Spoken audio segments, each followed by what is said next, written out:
Çfarë po ndodh në Iran, Endri? Domthonë shikojmë edhe pse pak a shumë dihet që regjimi ajatollave atje, le të themi, e ka mbyllur, nuk ka asnjë akses tashmë në kuptimin e informacioneve, sepse tentova të klikoj edhe tek Tehran Times edhe dilte e bllokuar. Çfarë po ndodh aktualisht në Iran dhe pse ajatollahët janë detyruar të mbyllin çdo lloj informacioni që mund të burojë nga ato që po ndodhin në Iran. Madje kjo për mua e bën më interesante situatën. Fakti që situata nuk ka asnjë informacion, nuk kalon asnjë informacion përtej, le të themi, asaj pengesës që kanë bërë sot iranianët. Po në Iran ajo që dihet është që shumica e popullsisë nuk është e do regjimin, dhe regjimi qëndron në këmbë vetëm për shkak të aparatit ushtarak që ka. Dhe në një farë mënyre njerëzit janë mësuar me atë regjim që kanë sipër kokës, duke justifikuar me faktin e një farë stabiliteti ekonomik që mund të ketë sjellë regjimin jetën e tyre. Problemi është që kriza e regjimit sa vjen e bëhet më e thellë, sidomos ajo që është kriza ekonomike. Para 2 muajsh, nëse mbani mend, Irani pati një problem me ujin. Pra nuk ishte as ujë të pishëm, domethënë në qytete këto të tjera. Evakuohet Teherani. Dhe u evakuan në këtë. Pra jo vetëm kjo, po pastaj filloi kriza tjetër. Tani kriza ka të bëjë me inflacionin edhe me mungesën e po themi e mallrave të dorës, po njëkohësisht edhe inflacionin e lartë. Pra gjithë kjo krizë vjen në një situatë kur ka pasur protestat vazhdueshme në Iran edhe më përpara, por vjen edhe një situatë ndërkombëtare pak më ndryshe.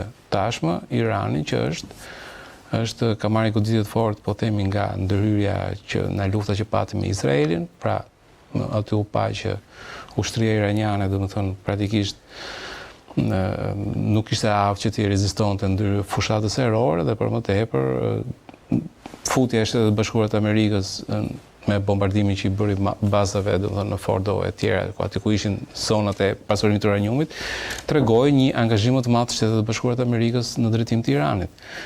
Dhe bashkë me këtë, pastaj ishte edhe situata e Maduros, në cilin, po themi, Shtetet Bashkuara të Amerikës kryen atë veprim që kryen dhe normalisht e gjitha kjo pati një hov më tepër për, po themi, për protestuesit në Iran, aq më tepër që pati edhe një angazhim i Trump, i cili i bëri thirrje Khameneit që të mos godiste ata që ishin protestuesit. Pra e gjithë këto situatë, pra gjithë ky po themi një urrëtie i gjatë prej shumë vitesh përzier me vështirësitë ekonomike që po kalon tani Irani, përzier me situatën politike ndërkombëtare dhe përfshirjen e Shtetit Bashkuara të Amerikës në çështjen e Iranit, gjitha këto kanë bërë që kjo po themi kjo protestë ose kjo lëvizje brenda në Iran të jetë më e fortë se sa herët e tjera. Dhe normalisht ajo që është përfshirë, paktën derisa u mbyll interneti, ka qenë që për herën e parë në historinë e Iranit është vënë zjarri godinave qeveritare brenda në Teheran. Është hera e parë që ka ndodhur në Teheran. Dhe ka pasur qytete në të cilët protestuesit kanë nxjerrë jashtë policisë. Policia ose është video aty regjia të protestuesve. Policia ose është bashkuar me protestuesit ose është larguar fare. Domethënë ka pasur qytete të cilët kanë rënë në dorën e protestuesve. Pra pjesëmarrja ka qenë jashtëzakonisht masive. Dhe ka qenë në shpërndarë, duke qenë se ishte pjesëmarrje masive dhe shpërndarë në mbi 100 qytete, dhe për forcat e policisë është e vështirë që t'i menaxhojnë, sepse nuk mund të jenë të përqendruar në një pikë të vetme. Dhe nga situata. Dhe këto për shembull pastaj çojnë në atë që regjimi në anën tjetër, në një anë i futet frikën, në anën tjetër tregohet represiv. Dhe frika është folur ose është raportuar media që Khamenei është futur në bisedime me Moskën për t'u larguar, pra nëse ndodh në një situatë largohet ai si puna e Trump mbrëm në një intervistë me Asadit, pra është një tillë. Njëkohësisht në ana tjetër është, po themi,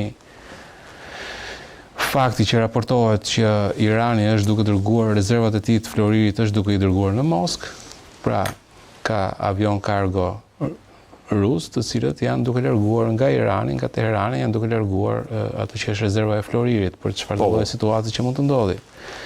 Dhe jo vetëm kjo pjesë, pra pjesa e po themi e frikës se çfarë do ndodhi, po njëkohësisht edhe pjesa e represionit dhe e luftës, e cila shtrihet brenda po edhe në frontin e jashtëm. Ke raportime në të cilat mund të tregojnë që konflikti mund zgjerohet. Pra, për të zgjidhur hallet e brendshme, Irani mund të sulmojë vendet e tjera, dhe vendi i parë që ishte Izraeli. Izraeli kishte një lajm, fakt nuk e di sa i konfirmuar është, por kishte një lajm që Rusia është duke larguar stafin diplomatik. Është lajm i konfirmuar. Po është lajm i konfirmuar që është duke larguar stafin diplomatik nga Izraeli. Po njëkohësisht ke edhe përfshirje në Siri. Po dhe Turqia evakuon stafin e vet nga Irani.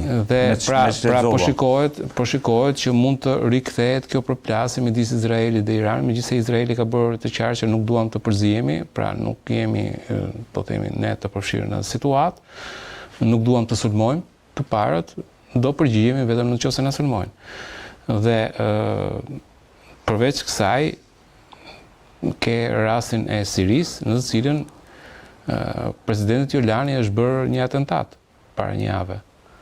Është bërë një atentat i nxitur nga Irani dhe ka marrë paralajmërim nga shërbimet sekrete izraelite, Jolani, që është duke mund të ketë një atentat edhe domethënë ka shpëtuar dhe është plagosur lehtë, po ka një javë që nuk shfaqet në media. Dhe ndërkohë që Jolani, po themi, është i plagosur dhe është në spital, ndërkohë ka ndodhur përplasjet midis kurdëve dhe po themi një pjesë të fraksionit të ushtrisë siriane në Alepo. Pra duket sikur Irani është duke tentuar të destabilizojë rajonin. Pra gjithmonë Irani e ka pasur këtë që mos u merrni me mua sepse unë destabilizoj rajonin nëse ju merrni me mua. Dhe këtë e ka pasur lodër të vetën, dhe për këtë lodër ka investuar në Irak, ka investuar në Siri, ka investuar dikur në Liban, në Yemen me Houthit e tjerë. Por tashmë ndodhet në një pozicion pakës më të vështirë, sepse Hezbollah i dolën në një farë mënyrë jashtë lojë në Liban, në Siri u rrëzua, po themi, Asadi dhe erdhi Jordani. Iraku është jo dhe aq i dëshiruar që të përfshihet në një konflikt për momentin, Houthit ndërkohë janë duke përplasur në ofensiva të brendshme që po ndodhin në Yemen. Pra, por Irani mundohet që në ato vende ku ka mundësi që të kryejë veprime dhe destabilizojë, është duke kryer këto veprime. Mundësinë për të goditur Izraelin, Endre? Mundësinë për të goditur Izraelin e ka pasur lëvizje, po themi, të raketave. Se pak a shumë Khamenei këtë kishte deklaruar sot që janë vrarë me mira iranian nga sulmet izraelite, domethënë ka tentuar që t'i japi një farë narrative asaj që po ndodh në Iran. Sikur janë agjentët e Mossadit që po organizojnë. Janë vetë iranianët që po të shikosh, domethënë, ja ku i kanë protesta, nuk janë duke protestuar për Izraelin, janë që gjithë duke thithur vdekje Khameneit edhe rroft të Shahu. Pra, praktikisht po kërkojnë riktimin e Shahu. Shah Riza Pahlavi, duhet të kemi edhe një reagim regjia të Pahlavit. Ka pasur një takim para disa ditësh në Shtetet Bashkuara të Amerikës me çpata lexuar. Pra, ja ky është reagimi. Kombi i madh i Iranit, sytë e botës janë mbi ju, pak a shumë. Si e vlerëson si skenar, Endri, skenarin e goditjes së Izraelit për të, le të themi, rikuperuar situatën brenda për brenda, apo skenarin sirian, që dhe Iranit mund të ndodhi ajo që i ndodhi Sirisë, Khamenei drejt Moskës, dhe të kemi një... Tani, e vështirë është për të bërë parashikime, dihet që aparati është jashtëzakonisht i madh, aparati policor që kanë edhe garda, do të thënë se nuk janë vetëm trupat e RGC-s, janë ato që quhen trupa Basij, që janë vullnetarët, domethënë fidain, janë ca, po themi, besnikët. Janë besnikët e sistemit, të cilët janë fanatik fetar, domethënë, edhe nuk kanë skrupuj për të goditur. Nëse garda revolucionare e Iranit është në një farë mënyre edhe e rekrutuar nga populli, po themi, sepse i duen numrat e tjerë, pra është në qikë si më afër ushtrisë në konceptin e asaj. Këto që janë trupa, janë si trupat e Ministrisë Brendshme në kohën e Enverit, do të thonë që ishin trupat e sigurimit. Pra që janë të indoktrinuar, janë të gasur që të vrasin në çdo moment, pa pasur parasysh asnjë lloj skrupulli. Pahlavi thotë se Trump ka premtuar që nëse do të fillojë ekzekutimi i protestantëve, pikpyetja është që sa do jetë raporti midis, po themi, dhunës që është nga që me siguri do jepet nga ana e regjimit, dhe tani flitet për rreth 50 vrarë. Do të thonë dje ka pasur vrasje dhe janë publikuar pamje nga të fundit, po njëkohësisht ka treguar që ka vazhduar proteste. Pra, duhet ditur kush është raporti midis dhunës nga ana e shtetit dhe pjesëmarrjes masive në protesta, që pra kush do mbizotrojë në këtë drejtim. Ajo që shikohet, për shembull, është ka një hartë aty regjia të shpërthimit protestave. Ajo që shikohet në këtë rast është që mund të shikohet në fondet publike është që një pjesë e forcave amerikane ka filluar të ridislokohen. Pra, ato që morën pjesë në operacionin, po themi, ndaj Maduros, kanë filluar të ridislokohen, kanë vajtur fillimisht në Britani, pra ato që janë forca speciale apo mjete supporti. Paga shumë to janë ato pikat Po, praktikisht është çdo qytet i madh është në proteste sipër dhe në ajo që mund të shikohet nga ana e, po themi, nga ana e paktën të dhënave që janë publike, shikohet që ka një zhvendosje jo vetëm të trupave speciale amerikane, pra që kanë kaluar nga zona ku ishin për të marrë Madurën, kanë kaluar në bazat e Katarit apo në Jordani, në ato zona ku amerikanët kanë prezencë, rreth rrotullit Iranit, dhe njëkohësisht ka një zhvendosje të avionëve cistern në drejtim të, po themi, në drejtim të Iranit, që tregon që të jenë të gatshëm që në moment të caktuar nëse jepet urdhri të kenë mundësi që të penetrojnë.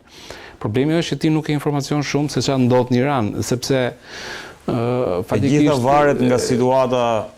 Jo vetëm kështu, po interneti është ndërprerë dhe në këtë rast kur është ndërprerë interneti. Ka një lajm që Starlinku i Elon Muskut sikur po tenton që Starlinku është shpërndar, pra në një farë mënyrë ka pasur, po themi, dhe këtu mund të ketë qenë i përfshirë, po themi, Mossadi në shpërndarjen e satelitëve në kanalet ndryshme, pra ka vajtur dhe mund të ketë shpërndar. Jo mund të ketë shpërndar, por ka shpërndar Starlink. Dhe njëkohësisht Elon Musku dihet që ka bërë publike që ai ka lënë internetin e lirë për, po themi, për Iranin, që do të thotë nëse ti ke një pjatë satelitore, domethënë Starlinku, që siç funksionon, ti mund të futesh dhe mund të shkëmbesh informacion, pra mund të lidhesh me internetin pa pagesë. Dhe kjo është bërë në kuadër të gjithë situatës që ndodh tani. Problemi qëndron te fakti i dy pengesave që janë bërë në anën e Iranit, e para njëherë që mbyll ato që janë linjat toksore të internetit, të cilat shkaktojnë probleme në trafikun e internetit. Pra, kur nuk ke rrjetin e brendshëm, do kesh vështirësi edhe të po themi, të lidhen sajtet me njëri tjetrin. Por në krau tjetër ka bërë dhe, po themi, ato që quhet luftën elektronikëve ndaj satelitorëve, ndaj pllakave, pra këtyre pjatave satelitore. Pra, ti lëshon ose emeton valë elektromagnetike me një frekuencë të caktuar që e bën të vështirë komunikimin midis atyre që janë pjatave satelite të Starlinkut dhe, po themi, satelitët që janë sipër. Në këtë mënyrë ti në një farë mënyrë e bllokon internetin. Dhe tashmë interneti, për shembull, aty është shumë i vështirë të punohet dhe ajo shpejtësia e internetit ka vajtur në atë si kanë qenë dikur në dial-up modem që kanë pasur dikur me 56 kb/s. Pra, në një farë mënyrë kjo është bërë që të mos merret vesh në botën e jashtme se çfarë po ndodh aty, por njëkohësisht edhe të mos ketë mundësi koordinimi midis atyre që janë protestues me njëri tjetrin. Skenari Endri pak a shumë, për ta thënë në terma të thjesht, populli iranian ngrihet,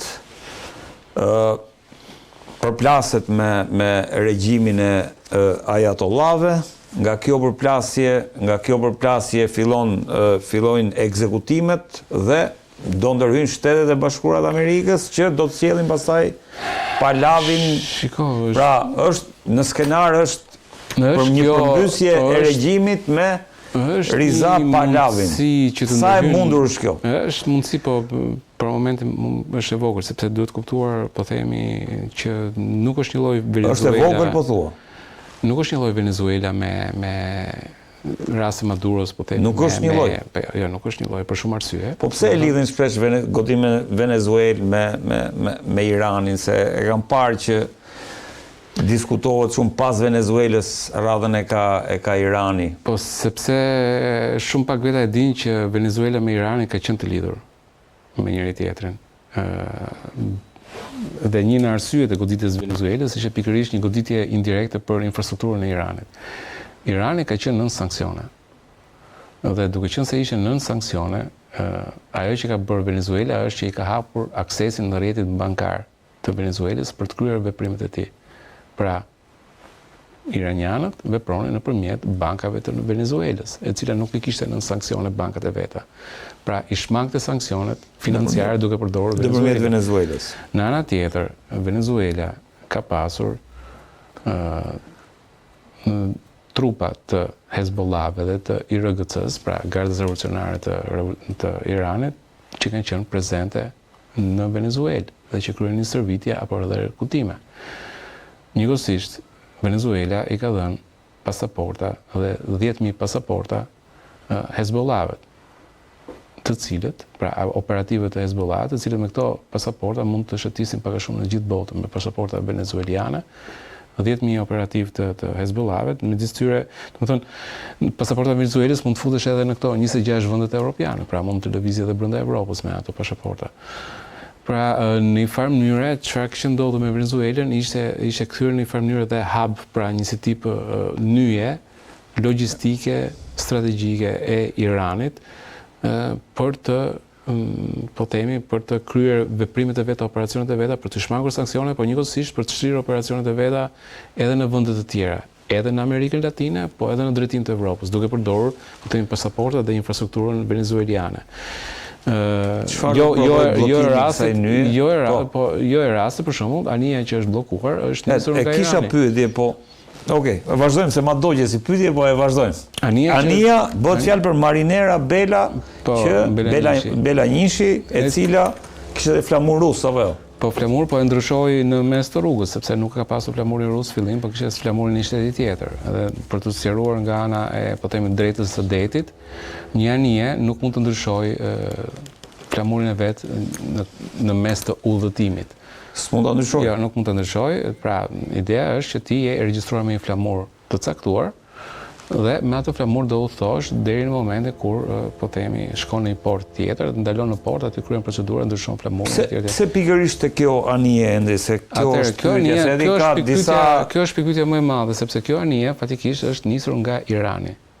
Ka kaluar lidhet prapë me Iranin, ëh? Po, është nisur nga Irani, ka kaluar, po themi, në detin e Kuq, ka kaluar kanalin e Suezit, është futur në Mesdhe, ka kaluar në Gibraltar dhe pastaj në Atlantik ka dalë në drejtim të Venezuelës. Nuk ka arritur të futet Venezuelë, sepse ka qenë blokada detare e, po themi, Shtetet e Bashkuara të Amerikës, pra duke qenë se forcat amerikane që në rajon, dhe pastaj kur autoritetet amerikane kanë bërë thirrje që të ndalojë dhe të inspektohet, ka filluar të kthehet mbrapsht si anije. Ka filluar të kthehet mbrapsht si anije dhe ka filluar që të iki në drejtim të oqeanit Atlantik verior, domethënë drejtim pjesa veriore e oqeanit Atlantik. Ndërkohë Rusia ka nisur një nëndetëse dhe dy destrojera. Në ato moment, pra, kur i kanë bërë thirrje për inspektim, këta kanë ndryshuar flamurin, kanë ndryshuar, po themi, emrin e anijes dhe pra, për të treguar që nuk jemi e këtij shteti, po jemi e Rusisë, gjë që nuk lejohet, fatikisht, dhe në këtë moment anijet amerikane janë vënë mbrapa për ta kapur dhe e kanë ndaluar diku midis Irlandës dhe Islandës, pra është ai kanali që do të kalon. Pra anija ishte duke u kthyer në drejtim të Rusisë. Dyshimet që janë në këtë rast janë dyshime që anija mund të kishte në vetvete armë apo materiale të tjera ushtarake të cilat do ndihmonin Venezuelën për një ndërhyrje të mundshme që praktikisht e kryen Shtetet Bashkuara, domethënë ndaj Maduros. Pra, frika ose të paktën informacionet ose ajo që është, po themi, supozuar në media është fakti që pse pikërisht kjo anije u ndoq për një kohë kaq të gjatë, domethënë, sepse janë me 10 anije që janë rreth rrotull në atë zonë që tentojnë të thyejnë bllokadë. Pse pikërisht kjo anije? Po pikërisht kjo që është nisur nga Irani, ka ndodhur kështu dhe pse pikërisht kjo që është nisur nga Irani dhe ka vazhduar, jo vetëm që ndryshoi flamurin dhe vuri flamurin rus, po u nis dhe një nëndece ruse dhe u nisën dhe 2 destroyer rus për ta ruajtur. Dhe ajo që është, po themi, paktën e prezumuar deri tani, ose ajo që flitet, është fakti që kjo anije kishte armë brenda, të cilat ishin destinuara për Maduron. Po ç'ndodhi me anijen? E bllokuan, normalisht është bllokuar si anije dhe tani po kthehet në Shtetet Bashkuara të Amerikës për të inspektuar edhe për të, po themi, normalisht anija do Mori përshtypje tek intervista dje Endri kur Hannity i tha Trump që vendim shumë i fortë i ky le të themi sekuestrimi i anijes, ndërhyrja tek anija.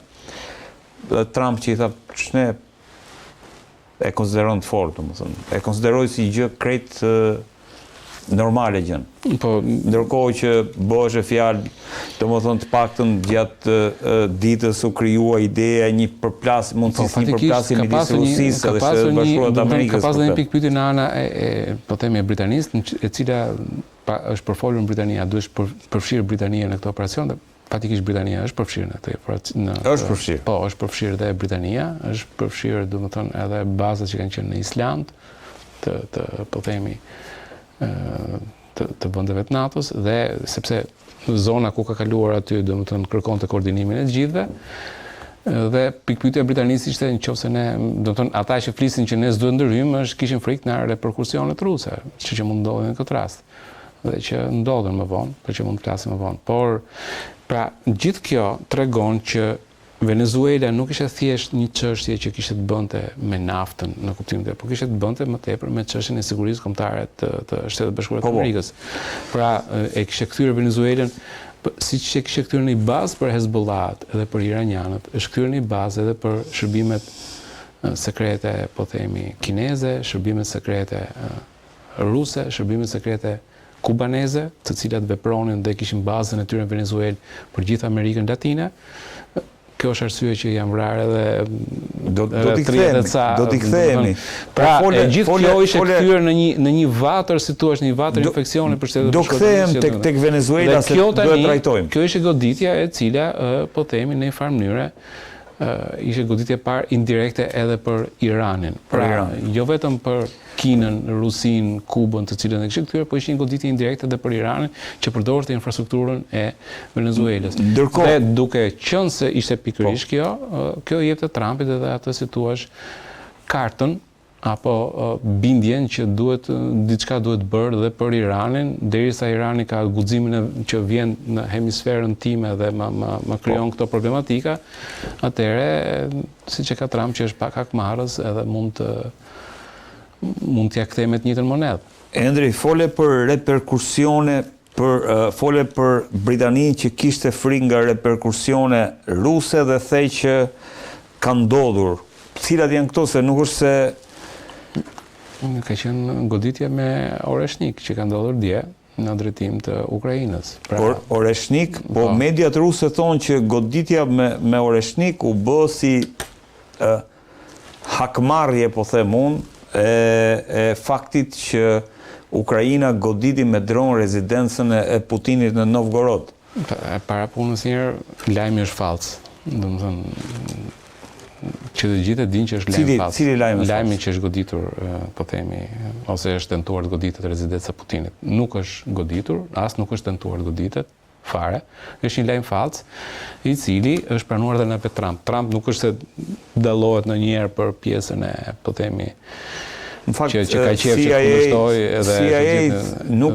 dhe thanë që nuk është e vërtet, është e gjitha një sajim miruze dhe ishte një në arsyet që Trump po them filloi të bësh pak më i ashpër me rusët në kuptimin e po themi edhe të negociatave që nëse keni parasysh mënyrën se si u soll Witkoff edhe Kushner në fillim që i bënin presion Ukrainës, kur doli lajmi që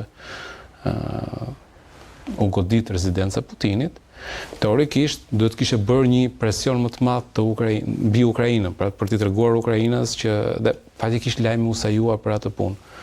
Pra që Trumpi në atë kohë kur ishte duke takuar me Zelenskij parë, të kishte një impakt mbi qëndrimin e Trump, por fakti që po themi shërbimet sekrete që gjitha e vërtetuan që ishte një gënjeshtër e ruze, domethënë që siç gënjejnë gjithmonë që themi atë që është, e bëri Trump që të ndryshonte paksa qëndrimin e tij ndaj Rusisë. Po çfarë ishte oreshniku atëherë, nëse si ishte? Oreshniku ishte fakti i, po themi, i ndalimit të anijes pra dhe oreshniku lidhet me... Po, sepse lidhen ngjarjet me kohë, sepse edhe kjo sulmi, po themi, i supozuar, domethënë kjo sajese e sulmit ka një javë që ka ndodhur, ka 10 ditë që ka ndodhur. Teorikisht, kështu që nuk pret njeriu 10 ditë për të kthyer përgjigje kur i ka gjërat gati. Kjo ishte një kundërpërgjigje ndaj vendeve perëndimore pikërisht për ja ku janë pamjet e oreshnikut. Sepse është dhe po themi në Lviv, ëh? Po, në Lviv. Dhe është pikërisht pse është kjo, domethënë, jo vetëm për kohën. Pra, duhet kemi parasysh një gjë, Rusia kundërshtoi që ti merre anija. Pra, ajo anije që pretendonte që ishte vetja, cisterna, në këtë rast u kapën amerikanët. Çoi në ndece, çoi destroyer për të shoqëruar atë anije. Po, kjo është vërtet. Edhe megjithatë amerikanët nuk pyetën fare dhe e morën. Pra, e kapën në bashkëpunim me britanikët dhe të tjerë. Dhe kjo e bëri, po themi, Rusin që të përgjigjet me oreshnikun, sepse përgjigja është për 48 orë brenda, pra arku i ngjarjeve ishte i përditshëm, po themi, dhe goditja ishte e tanishme. Dhe vetëm kaq, por objektivi i goditjes ishte qyteti i Lvivit që është shumë afër kufirit me Poloninë. Pra, Lvivi është sipër, ëh? Po, është në perëndim të Ukrainës. Është në perëndim edhe është afër kufirit, në veri perëndim të Ukrainës dhe është afër kufirit me Poloninë. Dhe goditja ishte për të treguar që rrezja oreshnikut mund vi aty dhe për 12-13 minuta 13.000 kilometra kishe arritur shpejtësinë. Po, arrin shpejtësinë sepse është hipersonike, pra është me Mach 8, 9, 10 varet, pra varet se si e kanë pasur mbushën këtë rast, por goditja afër kufirit mbushet dhe me po, tani një armë e tillë në vetvete nuk bën ndonjë diferencë në fushën e betejës përveç rastet kur ka mbushje bërthamore. Po. Sepse në vetvete nuk është si një raket tjetër që bie pa mbushje bërthamore, pra mund të ketë eksploziv, por nuk është se është ndërtuar për të mbajtur shumë eksploziv. Është ndërtuar për të mbajtur testat bërthamore. Dhe duke qenë se është ndërtuar për një sasi të caktuar kilogramësh që mund të mbajë në vetvete, normalisht nuk mund të mbajë një testat me tritol, po themi, dhe të hedhë dhe të shkaktoj dëme të mëdha. Ajo është ndërtuar kastile për të goditur me armë bërthamore, me koka bërthamore. Pse në Lviv? Dhe pikërisht në Lviv, sepse Lvivi është shumë afër kufirit me Poloninë. Pra, për dhënë një mesazh ndaj perëndimit, pra, mesazhi që ishte kërcënues, dhe jo vetëm po themi që ishte afër kufirit, po për treguar që për shumë për 12-13 minuta ai sa ka zgjatur e gjithë operacionet, pra nisja nga bazat që ishin diku afër detit Kaspik, janë goditur në drejtim të, po themi, të Ukrainës dhe për 13 minuta është mbuluar e gjithë kjo distancë. Pra, për treguar që unë jam i gatshëm që të përdor armë të tilla dhe për të futur frikën në drejtim të perëndimit që mos kryej veprime të cilat, po themi, në një farë mënyrë ose tjetër, Rusia i shikon si kërcënime ndaj saj. Siç e përmenda, qëndrimi i Britanisë që kishte frikë për të përfshirë në këtë operacion, në këtë rast mesazhi ishte që unë nuk e kam problem të përdor dhe armë të tilla dhe shikoni se çfarë armësh kam. Kam armë të cilët për 12-13 minuta mund të shkatërrojnë. Pra, kjo erdhi nga Rusia, jo nga Bielorusia, se ka instaluar nga Rusia, sepse ishin në zona afër detit Kaspik, domethënë ishin këto, pra ishin në lindje të qendër të Rusisë pak a shumë, po, se Rusia është e madhe, po. Pra kanë goditur, pra bazat kanë ardhur nga lindja në drejtim të perëndimit dhe Lvivi është diku aty afër Polonisë. E qartë. Dhe është kastile për këtë punë. Njëkohësisht ka pasur dje edhe sulm masiv me dron ndaj Kievit. Një farë mënyre s'ke që bën gomarit dhe i bje Samarit, domethënë. Oreshniku po më thua lidhet me anijet, Oreshniku lidhet me anijet dhe është një goditje dhe është një kërcënim ndaj perëndimit, domethënë, për treguar që nuk mund të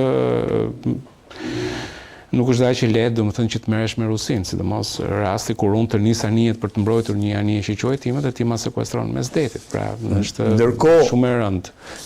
Regjia duhet të martën kishim atë pamjen e Amerikës së Trumpit nëse është e mundur. Si e vlerëson këtë dëshirën e madhe të Donald Trump për të patur Groenlandën? Si e vlerëson këtë deri në pikën sa që djetë deklaroj që ne në këmbim të le themi nëse do na vihej të zgjidhnim midis NATO-s edhe Groenlandës, do zgjidhim Groenlandën dhe do të shkatronim NATO-n. Domthonë deri në këtë pikë ishte. Është pak e vështirë për atë e parë një herë se do kaloi një rezolut tani në Kongresin Amerikan, në Senatin Amerikan, që kishte të bënte me fuqitë e presidentit për veprime ushtarake në Venezuelë. Po, 52 me dhe kaloi sepse ishin disa senatorë amerikanë të cilët janë tamam America's First në kuptimin izolacionist, të cilët nuk duan që Amerika të përfshihet në lufta të tjera dhe nuk duan që presidenti të fillojë të fusë vendin në konflikte pa marrë një miratim nga Senati apo nga Kongresi. Sepse po themi sipas kushtutës amerikane në fundit ai që ka të drejtën për të shpallur luftë është Kongresi. Pra janë përfaqësuesit e popullit, nuk është presidenti ai që shpall luftën. Presidenti mund të kryejë veprime të cilat duhet marrin miratim në Kongresi dhe mund të zgjasë një situatë e cila është po themi 6 editore, 7 editorë ai sa i japin mundësinë atë Kongresi që të kryejë veprime, po brenda këtyre kësaj kohe ose duhet të shpallë luftën ose duhet të heqë dorë nga veprimet e veta.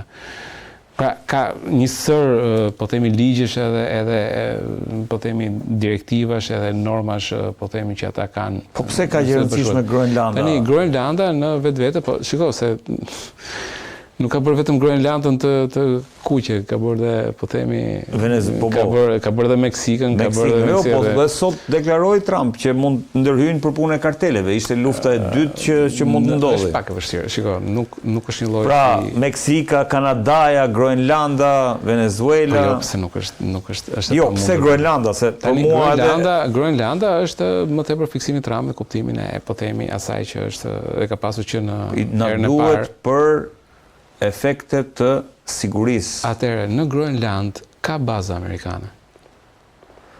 Groenlanda nuk është se s'ka baza amerikane.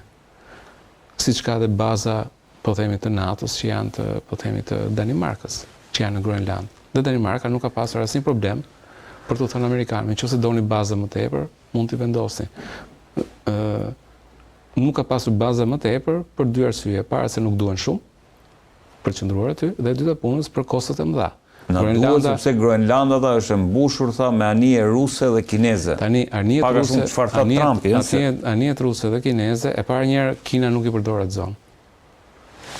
Sepse është një zonë e cila është larg çfarëdo lloj interesi gjeostrategjik që mund të ketë Kina.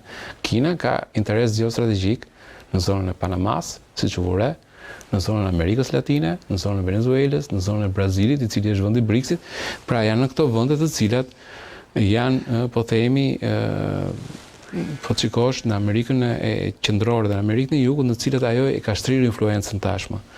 Dhe janë shumë afër Shtetet Bashkuara të Amerikës. Në Groenland nuk e çdo fare, po themi në kuptimin e asaj që çfarë mund të ofrojë Groenlanda, dhe për më tepër është një zonë e cila më shumë të harxhon resurse se sa ke gjëra që mund të jenë efektive. Për shembull, vërtet që ka minerale, po mineralet për shembull në mineralet e rralla që janë në Groenland janë përziera me uranium. Pra janë dhe është shumë e vështirë procesi i ndarjes së tyre, pra që pra jo vetëm që janë nën akull dhe që duhet të imagjinosh çfarë logjistike duhet bësh. Vetëm gjë që është Trumpi është fiksuar me atë në kuptimin e që dua që të bëjë një shtet të 51-tin, pra të hyjë në histori si dikush si një president i cili ka rritur sipërfaqen e Shtetit Bashkuar. E ka kapur një herë kapi me Kanadan në kuptimin e po themi që se mbani mend që thoshte guvernatori Carney, pra e kapi një herë me Kanadan, një herë e kapi me një vend tjetër, një herë tani e ka kapur me Groenland. Pra ose me Panama, siç e kapi. Pra ideja Trumpit është më tepër i fiksuar për kësaj grandioz, domethënë një diçka madhështinë e vet që mund të arrijë. Por fatikisht baza ka dhe ka bazat amerikane që janë aty, ka bazat raketave balistike, domethënë që janë kundër raketave balistike. Ai sistemi NORAD? Sistemi NORAD është kryesisht Shtetet Bashkuara të Amerikës dhe Kanadaja, sepse goditjet që mund të vinë nga ana e Rusisë janë, nëse keni parasysh hartën, është mirë që të shikosh një hartë të botës. Duhet ta kemi një hartë poli veriut. Duhet ta kemi aty regjia të sotmen. Duke pasur nga poli veriut, pra ti mund të shikosh aty që Shtetet Bashkuara të Amerikës janë në një krah dhe Rusia është në krahun tjetër dhe goditjet e raketave që mund ndodhin kalojnë sipër polit veriut. Sepse është rruga më e shkurtër dhe rruga më e shpejtë për të goditur. Pra, për të goditur nga zona e Siberisë veriore që janë ato zona tje për të goditur në drejtim të Amerikës, raketat nuk vinë, okay. Nëse shikoni për shembull, goditjet që mund vinë nga ana e Rusisë kalojnë që këtu në drejtim të Kanadas. Pra, nisin që këtej dhe kalojnë në drejtim Kanadas dhe për të futur këtej. Pra, për këtë arsye, NORAD është përfshirja e mbrojtjes së Shtetet Bashkuara të Amerikës që përfshin Kanadan dhe Shtetet Bashkuara të Amerikës janë të integruara bashkë në mbrojtje kundër sistemi antiraketor. Sistemet antiraketor janë bashkë. Domethënë Groenlanda është pak më në jug dhe mund të jetë për raketat të cilat mund të nisen nga zonat që janë më poshtë dhe që mund të kalojnë këtej. Po si shikon gjithë kjo zona këtu mbulohet nga Kanadaja këtej dhe mbulohet. Fatikisht ka raketa, pra ka sisteme të mbrojtjes aty, por ajo që është e Trumpit është fiksimi i tij për atë gjën madhështore që ai e ka, edhe do që siç e ka pasur mandatin e parë, tani po insiston për mandatin e dytë. Por që e bën të paligjshme, themi atë, dhe ky është problematika e madhe sepse nëse futet pavarësisht se ai thotë nuk pyet për NATO, problemi nuk është a pyet ti për NATO apo s'pyet për NATO, pavarësisht reperkusioneve që mund të ketë në botë një veprim i tillë. Pra, që të përçash një aleancë. Problemi është që edhe vetë Shtetet Bashkuara të Amerikës nuk mund të kryesh një veprim të tillë dhe vetë ushtria, domethënë, teorikisht nuk duhet të zbatojë një urdhër që është urdhër i paligjshëm. Dhe kjo e bën Trump që për momentin të jetë pavarësisht presionit të ketë atë fjalorin e vet, po praktikisht ato trupat që kanë qenë tek, po themi, për Maduro janë zhvendosur në drejtim të Katarit, tashmë se të përrisin diçka për Iranin.